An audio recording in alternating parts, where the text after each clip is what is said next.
Psychology की आज की इस क्लास में हम लोग समावेशी शिक्षा पर आधारित क्वेश्चंस को डिस्कस करने वाले हैं। और लास्ट क्लास में भी हम लोगों ने जो समावेशी शिक्षा है इस पर आधारित क्वेश्चंस को डिस्कस किया था, जो कि आने वाले जो सीटेट एग्ज़ाम है और जो अदर टेट एग्ज़ाम्स हैं उन सभी के पॉइंट ऑफ व्यू से काफ़ी ज़्यादा इंपॉर्टेंट हैं। तो चलिए क्लास को स्टार्ट कर लेते हैं। वेलकम है आप सभी लोगों का आज की इस क्लास में। तो देखिएगा, आज की इस क्लास का फर्स्ट क्वेश्चन है, समावेशी शिक्षा का प्राथमिक लक्ष्य क्या है।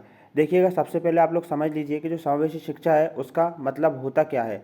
देखिएगा, जो समावेशी शिक्षा है इसके अंतर्गत जो बच्चा रहता है ना, किसी भी प्रकार के बच्चे हो, चाहे वह प्रतिभाशाली हो, ठीक है, चाहे वह किसी भी पृष्ठभूमि से आया हो, अमीर हो, गरीब हो, विकलांग हो, या जिसका आईक्यू लेवल कम हो, मंदबुद्धि हो, उन सभी को एक साथ एक ही कक्षा में, ठीक है, एक ही छत के नीचे शिक्षण उपलब्ध कराना समावेशी शिक्षा कहलाता है। ठीक है, याद रखिएगा। अब हम लोग देख लेते हैं फर्स्ट क्वेश्चन, समावेशी शिक्षा का प्राथमिक लक्ष्य क्या है। तो देखिएगा, समावेशी शिक्षा का जो प्राथमिक लक्ष्य है क्या होता है, बच्चों जो है ना, विकलांग बच्चों को अलग करना। क्या विकलांग बच्चों को अलग करना समावेशी शिक्षा का प्राथमिक लक्ष्य होगा? बिल्कुल नहीं, क्योंकि समावेशी शिक्षा क्या कहती है, कहती है कि सभी बच्चों को एक साथ पढ़ाना है, किसी को अलग नहीं करना है। तो यह आंसर नहीं होगा। सभी बच्चों को एक ही कक्षा में शिक्षा प्रदान करना, बिल्कुल ये आंसर हो सकता है, बट हमको क्या करना है, जो सभी ऑप्शन है ना उनको भी देखना है। केवल प्रतिभाशाली बच्चों को विशेष बिल्कुल नहीं, ठीक है ना। हम लोग ना ही केवल जो प्रतिभाशाली हैं उनको शिक्षा प्रदान करेंगे, बल्कि सभी को शिक्षा प्रदान करेंगे।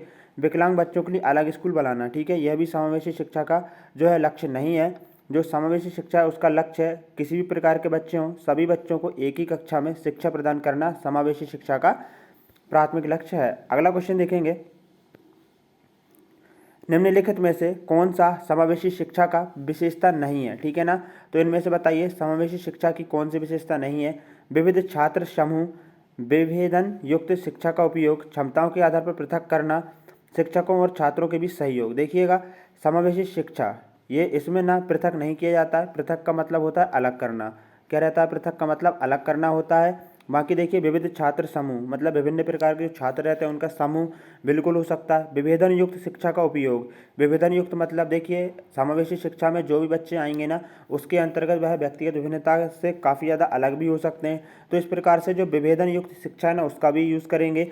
शिक्षकों और छात्रों के बीच सहयोग भी होना चाहिए, लेकिन क्षमताओं के आधार पर उनमें ना पृथककरण बिल्कुल भी नहीं करेंगे, अलग नहीं करेंगे, एक साथ पढ़ाएंगे। आंसर यहाँ पर हो जाएगा ऑप्शन नंबर सी हो जाएगा, क्योंकि यहाँ पर पूछा गया है कि जो समावेशी शिक्षा है उसकी विशेषता कौन सी नहीं है, तो यह विशेषता बिल्कुल भी नहीं है।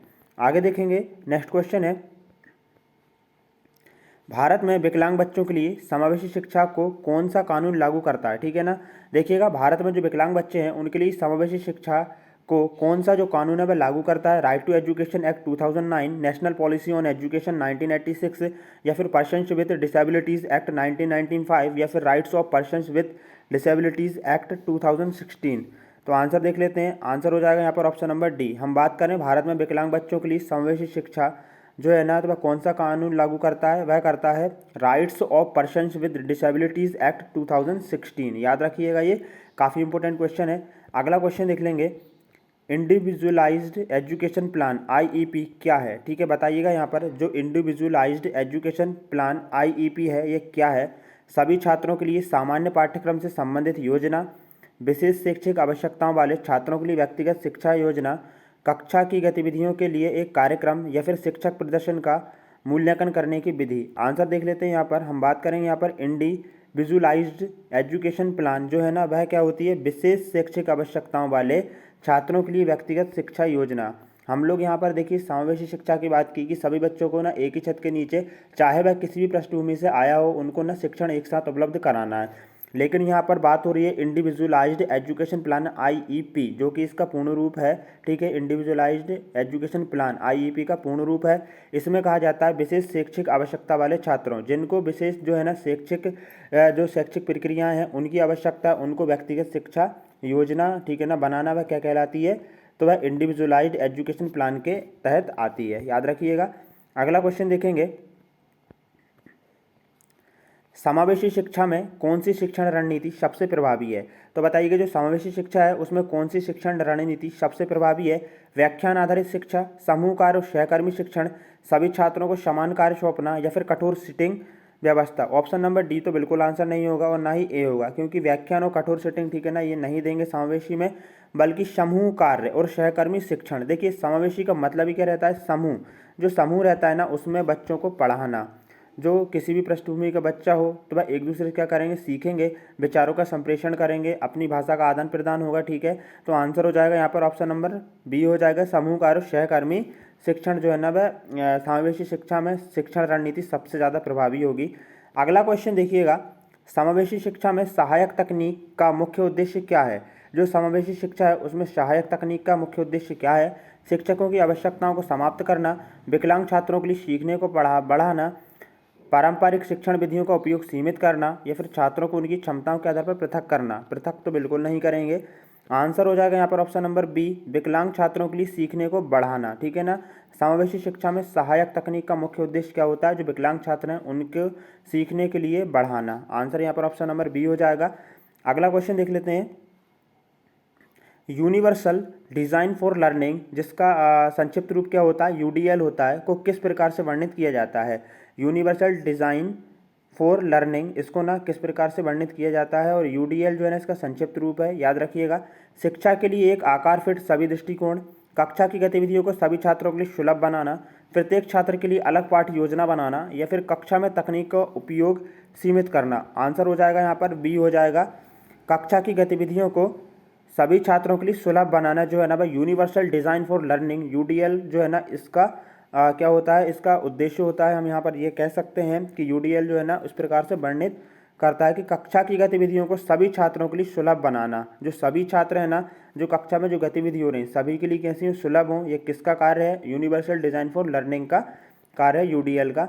समावेशी शिक्षा से विकलांगता रहित छात्रों के लिए कौन सा मुख्य लाभ होता है। देखिएगा यहाँ पर ध्यान दीजिएगा क्वेश्चन पर, समावेशी शिक्षा से विकलांगता रहित, जो विकलांगता रहित छात्र रहते हैं उनके लिए कौन सा मुख्य लाभ होता है। शिक्षक से कम ध्यान, विविधता और विभिन्न दृष्टिकोणों के संपर्क में आना, कम शैक्षणिक प्रदर्शन, कम सामाजिक इंटरेक्शन। आंसर हो जाएगा ऑप्शन नंबर बी, विविधता और विभिन्न दृष्टिकोणों के संपर्क में आना जो है ना वह विकलांगता रहित छात्रों के लिए जो है ना मुख्य लाभ होता है। देखिएगा विकलांगता रहित छात्रों के लिए कौन सा मुख्य लाभ होता है, तो विविधता और विभिन्न दृष्टिकोणों के संपर्क में आना यह मुख्य लाभ होता है। अगला क्वेश्चन देखेंगे, यहाँ पर ध्यान दीजिएगा, यदि आपको ना इस क्लास का और जो अदर क्लासेस हैं उन क्लासेस का पीडीएफ चाहिए तो आप हमारे जो टेलीग्राम का चैनल है उससे ज्वाइन हो सकते हैं, जिसका लिंक आपको डिस्क्रिप्शन में मिल जाएगा। अगला क्वेश्चन देख लेते हैं, समावेशी शिक्षा में विशेष शिक्षा शिक्षक की कौन सी भूमिका महत्वपूर्ण है। केवल विकलांगता छात्रों को सिखाना, सामान्य शिक्षा शिक्षकों के साथ सहयोग करके सभी छात्रों का समर्थन करना, विकलांग छात्रों के लिए अलग कक्षाएं बनाना, स्कूल में मुख्य रूप से अनुशासन लागू करना। देखिएगा समावेशी शिक्षा का मतलब अलग, ठीक है ना, नहीं करना है, तो ये तो बिल्कुल भी नहीं होगा। यहाँ पर कौन सा वाला ऑप्शन नंबर सी नहीं होगा। ना ही यहाँ पे देखो केवल आ गया कि सिर्फ केवल विकलांग छात्रों को सिखाएंगे, ऐसा नहीं है। समावेशी शिक्षा कहती है सभी बच्चों को सिखाना, स्कूल में मुख्य रूप से अनुशासन लागू करना। ठीक है, तो अनुशासन भी पूर्ण रूप से लागू नहीं करेंगे, बल्कि सामान्य शिक्षा शिक्षकों के साथ सहयोग करके सभी छात्रों का समर्थन करेंगे, चाहे वह किसी भी पृष्ठभूमि का हो, किसी भी प्रकार का हो, मंदबुद्धि हो, विकलांग हो या फिर प्रतिभाशाली हो। कौन सा दृष्टिकोण विभिन्न क्षमताओं वाले छात्रों को एक दूसरे से सीखने के लिए प्रोत्साहित करता है। प्रतिस्पर्धात्मक शिक्षा, सहकर्मी सहायता प्राप्त शिक्षा, व्यक्तिगत अध्ययन या फिर शिक्षक केंद्रित शिक्षा। देखिए शिक्षक केंद्रित शिक्षा तो बिल्कुल भी नहीं होगा। कौन सा दृष्टिकोण विभिन्न क्षमताओं वाले छात्रों को एक दूसरे से सीखने के लिए प्रोत्साहित करता है, तो सहकर्मी सहायता प्राप्त शिक्षा, एक दूसरे से क्या करें, सहायता प्राप्त करके जो है ना काफ़ी अच्छे से सीख सकते हैं। अगला क्वेश्चन है, समावेशी शिक्षा के संदर्भ में, ठीक है, देखिएगा लीस्ट रेस्ट्रिक्टिव, ठीक है ना, एनवायरनमेंटल, LRE शब्द क्या दर्शाता है। LRE का पूर्ण रूप क्या है, लीस्ट रेस्ट्रिक्टिव एनवायरनमेंट। इसका हम लोग देख लेते हैं क्या अर्थ होता है। आपके ऑप्शन है, छात्रों को विशेष स्कूल में रखना, विकलांगताओं वाले छात्रों को नियमित कक्षा में शिक्षा देना जितना संभव हो, विकलांग छात्रों को शिक्षा के दौरान पृथक करना, सभी छात्रों को समान कार्य सौंपना उनकी क्षमताओं की परवाह किए बिना। आंसर हो जाएगा ऑप्शन नंबर बी। देखिएगा जो हम बात कर रहे हैं यहाँ पर, हम लोग यहाँ पर बात कर रहे हैं, देखिएगा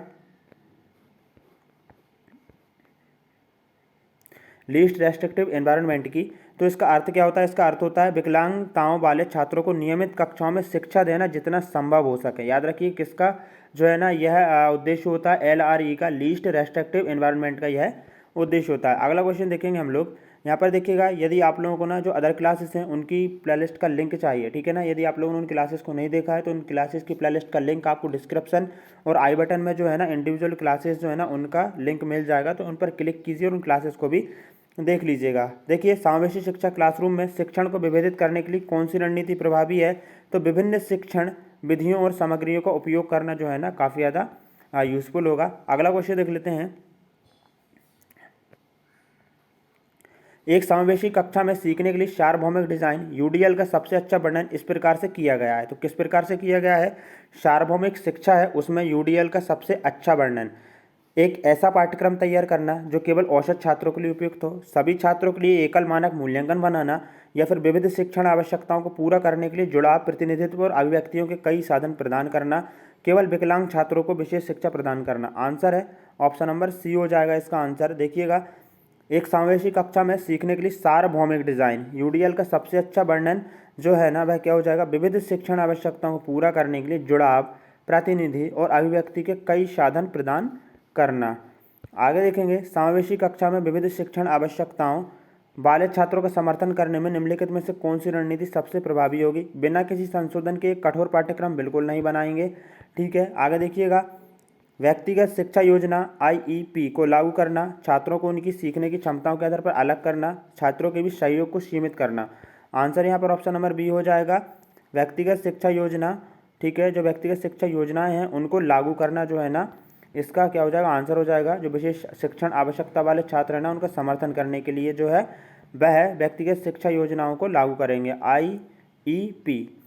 अगला क्वेश्चन है, ध्यान दीजिएगा, एक समावेशी शिक्षा दृष्टिकोण का मानना है कि केवल छात्र जो पाठ्यक्रम के साथ तालमेल बैठा सकते हैं उन्हें शामिल किया जाना चाहिए, छात्रों के बीच मतभेदों को समस्याओं के रूप में देखा जाना चाहिए, सभी छात्रों को उनकी क्षमताओं की परवाह किए बिना एक साथ शिक्षा प्राप्त करने का अधिकार है, विकलांग छात्रों के लिए अलग अलग शैक्षणिक व्यवस्था अधिक प्रभावी है। देखिए, एक समावेशी शिक्षा का दृष्टिकोण का क्या मानना है?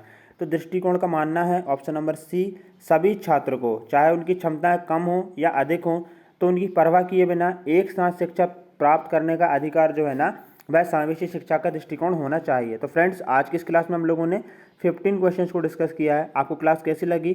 और जो अदर क्लासेस हैं उनको नहीं देखा तो उनको भी देख लें, आपको ना डिस्क्रिप्शन और आई बटन में लिंक मिल जाएगा।